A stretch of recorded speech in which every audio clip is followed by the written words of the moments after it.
저번 영상에서 어떤 한 분께서 댓글을 이렇게 달아주셨는데요. 제가 한번 읽어볼게요. 미스오님 안녕하세요. 일본에서 유학 중인 학생입니다. 고전 읽으실 때 나름의 사고법이나 나름의 독서 방법이 혹시 있으신가요? 이렇게 여쭤봐 주셨는데요. 오늘은 제가 그 질문에 대해서 조금 간단하게 답변을 하고자 이 영상을 준비했습니다. 저는 일단은 여기에 대해서 정답이 없는 것 같아요. 왜냐하면은 그냥 일반적인 책을 읽으실 때도 사람마다 책을 읽는 방법이 다 다르잖아요. 어떤 분은 되게 빨리 읽으시면서 그냥 속독 위주로 읽으시는 분이 있고, 혹은 일단 책을 한번 빠르게 읽은 다음에 그 중요한 부분에 대해서 자기가 이제 노트 필기 같은 거를 하시는 분이 계세요. 그러니까 이것 말고도 되게 여러 가지 방법이 있을 텐데 고전도 비슷한 것 같아요. 그래서 마찬가지로 여긴 정답이 없고, 다른 분들은 또 어떻게 읽으시는지도 모르고 전문가 분들도 또 어떻게 읽으시는지는 제가 모르거든요. 그래서 저는 온전히 이 영상에서 제 경험을 바탕으로만 말씀을 드릴 겁니다. 저희 엄마가 저번 영상을 보시고 너는 왜 카메라를 쳐다보지 않느냐 해가지고 지금 카메라를 보려고 최대한 노력 중입니다. 그래서 제가 이제 세인트 존스에 오기 전에 고전을 어떻게 읽었는지부터 먼저 설명을 드리려고 해요. 저는 사실 고전을 읽어본 적이 없었어요. 그래서 이제 도서관에 가서 그냥 아무거나 시도해봐야지 해서 처음 핀 책이 바로 칸트의 순수 이상 비판이었어요. 왜 그 책을 피셨냐라고 여쭤보시면 제가 이제 드릴 수 있는 대답은 그냥 이름이 멋져서요 라고 밖에 대답을 못해요. 왜냐면 저는 이제 뭐 난이도도 잘 모르겠고 어디서부터 출발을 해야 될지도 몰랐기 때문에 그냥 뭔가 이름이 멋져 보이고 내가 이거 읽으면은 되게 똑똑해질 것 같고 그런 책을 먼저 펼쳤습니다. 하지만 이제 피자마자 바로 한 문장 읽고 바로 덮어버렸어요. 그 이유가 뭘까요? 이게 무슨 느낌이었냐면 되게 만약에 제가 문과라면은 이과생 교과서를 처음 펼쳐본 그런 기분? 그러니까 뭔가 이거는 내 영역이 아니고 내 난이도가 아니다 라는 느낌이 너무 많이 들어가지고 바로 그 책을 덮고, 그다음 제가 한 것은 이제 플라톤의 대화편이었어요. 플라톤의 대화편 책을 펼쳤는데 그 책이 바로 여기 나오는 책입니다. 그래서 그 책이 이제 플라톤의 대화편 해서 경건에 대하여, 소크라테스의 변명, 크리톤, 그리고 향연 이렇게 들어있는 책이었는데 제가 그때 생각을 해보면 향연은 안 읽었던 것 같고요. 나머지 세 편은 읽었던 것 같아요. 그래서 경건에 대하여부터 시작을 했는데 이제 이게 대화 형식으로 돼 있다 보니까 뭔가 줄글로 그냥 쭉 이어진 것보단 따라가기는 쉬웠어요. 근데 이제 소크라테스의 논리를 따라가려면 그것도 계속 초집중을 하면서 읽어야 돼가지고 진짜 머리를 많이 썼던 것 같아요.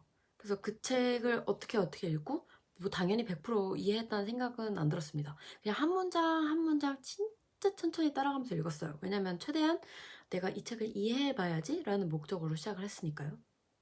그 다음에 이제 소크라테스의 변명을 읽고 소크라테스가 감옥에 갇힌 후에 나온 책이 이제 크리톤인데, 크리톤이 이제 소크라테스의 친구예요. 그래서 나는 너가 이렇게 죽어서는 안 된다고 생각한다 이러면서 소크라테스를 빼내려고 하는데, 소크라테스가 내가 이제 우리나라에서 태어났고 이 법이 마음에 안 들었으면 이 나라를 떠났을 수도 있었을 텐데 자기가 불리할 때 이렇게 도망칠 수는 없다 이런 식으로 말을 하면서, 그래서 이제 거부를 하고 독약을 마시고 죽거든요.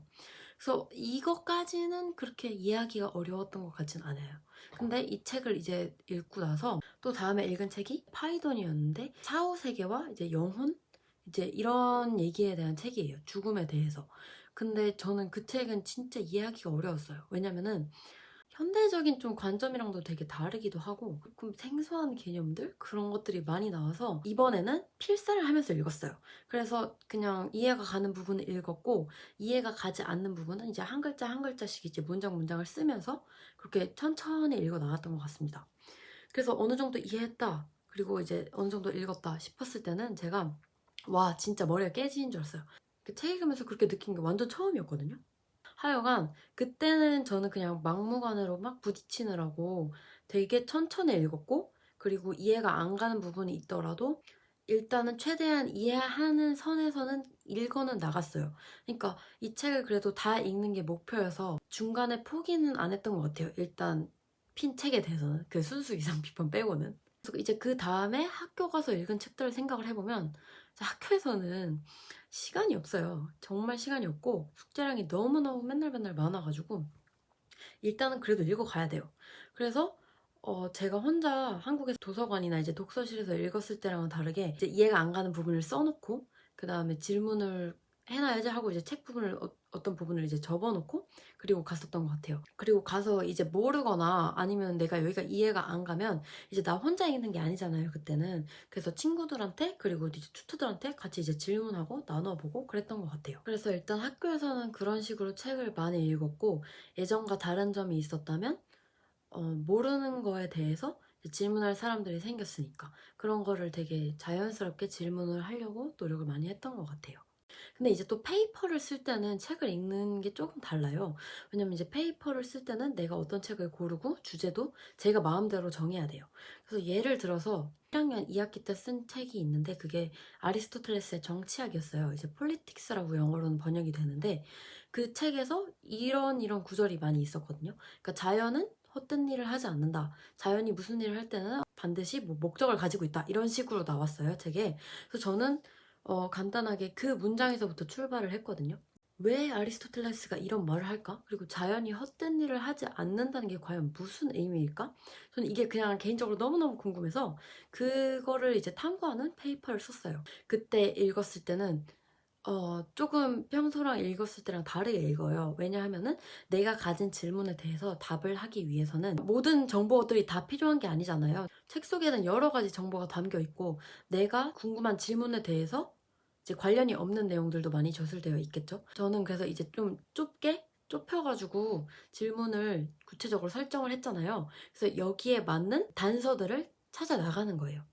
그래서 처음 읽었을 때는 그냥 줄거리 읽듯이 순서대로 읽어가면서 이해하고 아니면 모르는 게 있으면 표시해놓고 이렇게 읽다가 이제 페이퍼를 쓸 때는 제 질문에 관해서 관련 있는 것들 그런 것들을 이제 밑줄을 치면서 읽고 그리고 저 같은 경우는 다 적어요.